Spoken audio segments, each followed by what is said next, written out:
Talking about three prime suspects: the United States, Israel, and Britain. Those are the three who have the capability and the experience, the willpower, the global reach, everything. And right here, as I said, if you say that the microchips, which was part of the free scale, was made in Malaysia, all right? Well, Mother England still have tentacles in Malaysia. That's for sure.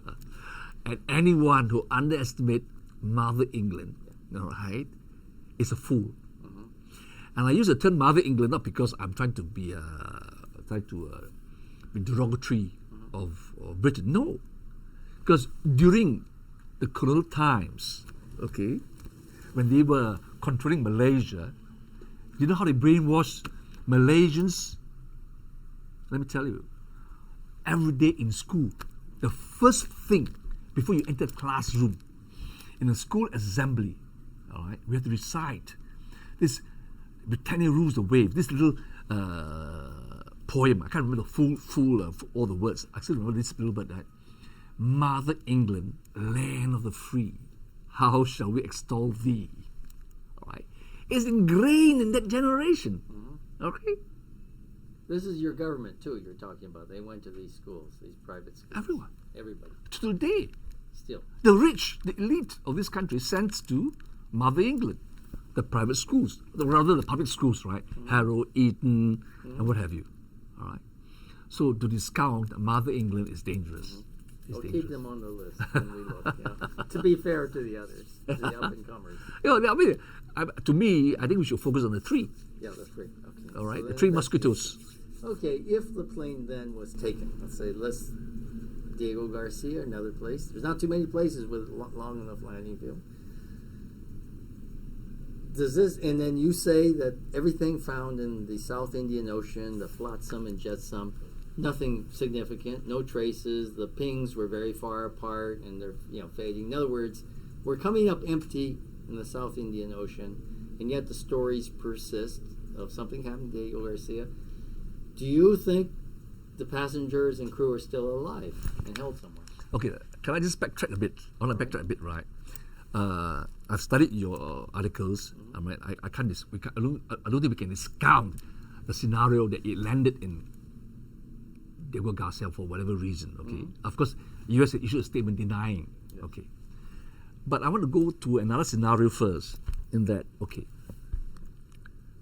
supposing the WHO knows, all right, who's going to be on that flight. Why that particular flight? That particular plane, okay? And these people came from all over the place, right? Philip was from America. All right, he was on the way to China. He had stopped by in Malaysia, blah, blah, blah, and other people, well, right? He was a security expert. I know what I'm saying. They were coming from America. Yes. Okay. Yeah. Whoever the WHO would know where they're going. They knew ahead. Precisely. Okay. They must have known ahead. No.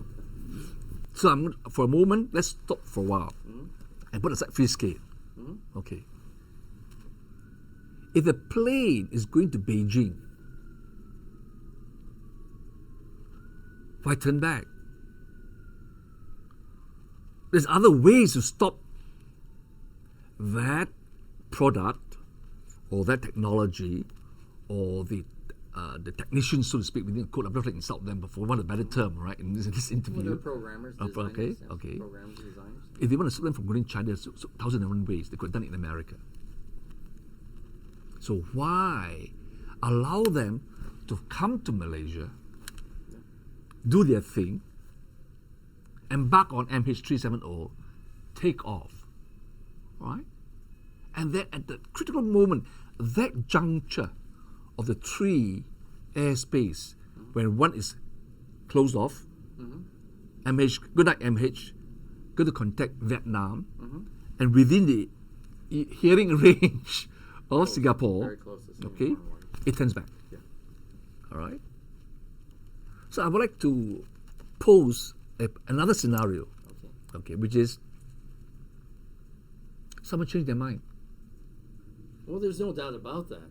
They were supposed to maybe turn earlier, and they changed. Someone changed their mind. Absolutely. In that maybe, just maybe, all right, someone knew what was the purpose of that plane. Okay, not so much with free scale, but something else. The plane could be weaponized, for all I know, and the mission was leaked. It had to be aborted. Hence the turn back. Right? It could be within the free scale scenario, or something else, because the timing of the turn back. Okay, let's say first scenario, the pilot turned back. The pilot can only turn back on instructions, because the pilot, if it's not suicidal, okay, because we already discounted the suicide theory. No, at first, Yeah.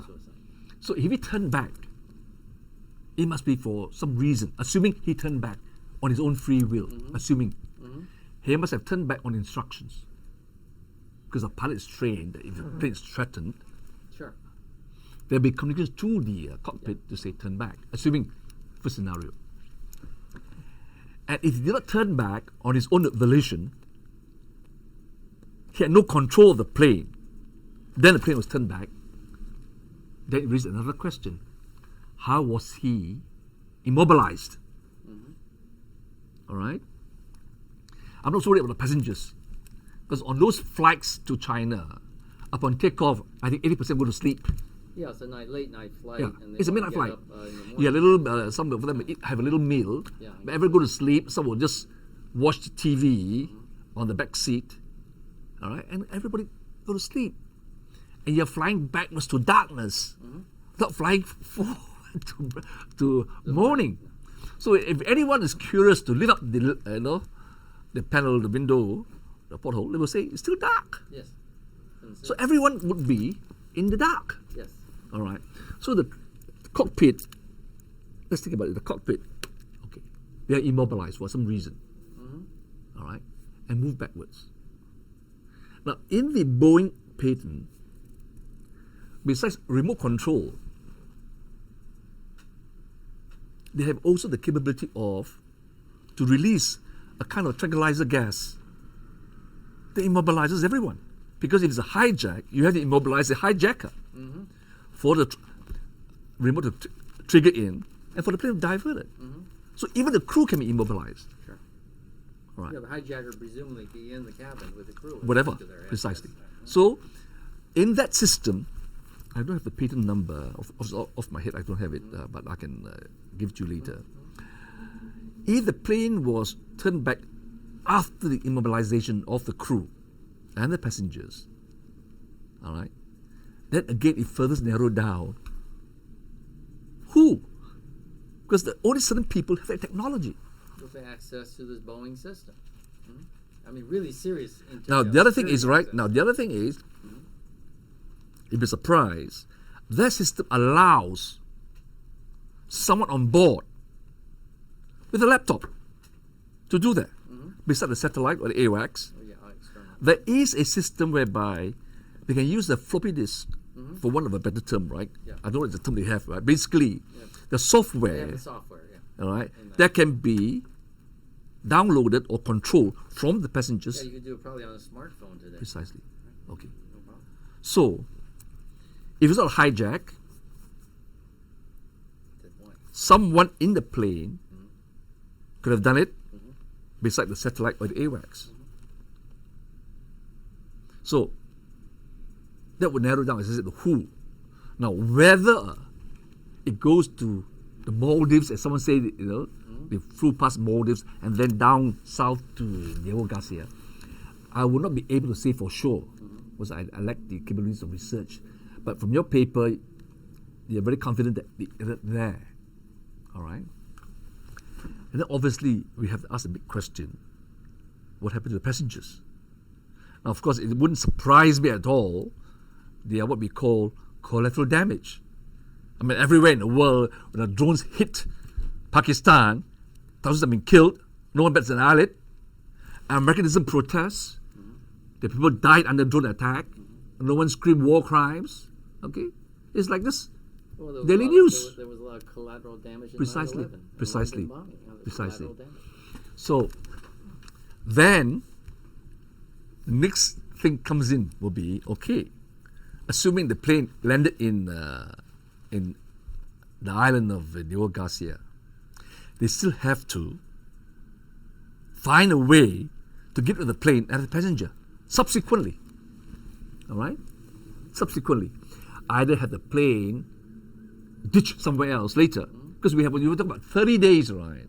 Yeah, that's a Right. long time. No, for the first 3 weeks, no one knew where it was going on. All right, they were searching in the ocean, right, somewhere else, you know. Okay, so that time period they can do wonders, right? If someone has the technology to refly the plane and ditch it. All right. But I don't have the evidence as a lawyer. I'm going to be very cautious because I wouldn't want to make a statement without evidence. All right. But at this stage, I'm not so worried about the evidence. I'm more worried like who. The who. Well, ditching is hard because it's easier to land than ditch. That's what I think. Yeah, fine. After landing, Yeah, right.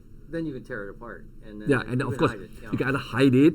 But there's only so many airstrips in the world that can handle the 777. So we have a very finite possibility. And if we're looking at those three suspect countries, U.S., Israel, Britain, which of those countries have airfields Of course, around the that area. larger Indian Ocean, Middle East, Oceania, Yeah. this whole area? How many airstrips are there? And again, a lot from, and if we talk about Britain, you're talking about Australia, New Yeah. Zealand, so and Israel, you can make a direct shot in undetected through the Red Sea, Gulf of Aqaba, so it's possible. And then, of course, the United States, they've got probably other air bases, but you have to go a long way. Yeah. I think Afghanistan, Bagram airfield, I think that you would be detected by all sorts of Iran, India, so I don't think so there. Maybe the French have something, I don't know, that they would loan to a fellow EU, British, or the I was watching a British, film. I don't know. Actually, I was watching a film some time ago. Remember, there was this Ethiopian Airlines Ethiopian Air. that was hijacked. Okay, all right. Now he crashed, landed onto the sea.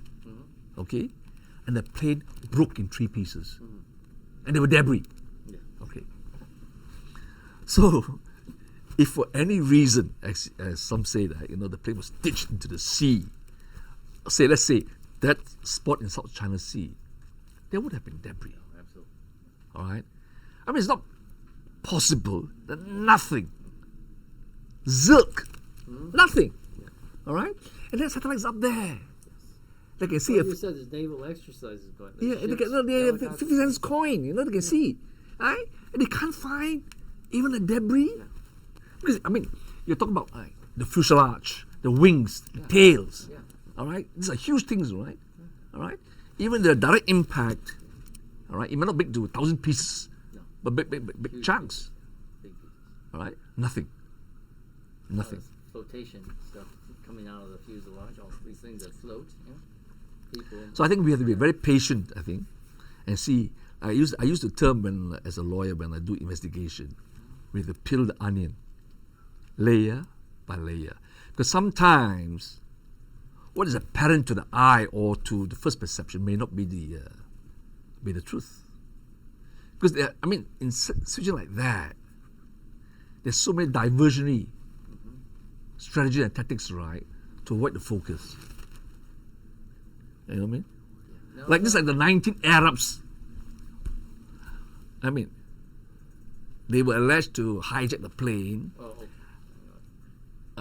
crash the plane into the Twin Tower, and lo and behold, when whole building collapsed, they found a passport of one of the hijacker. What are the odds? Yeah, burning. Everything is burning. That's paper. Yeah, what are the odds, is it? All right?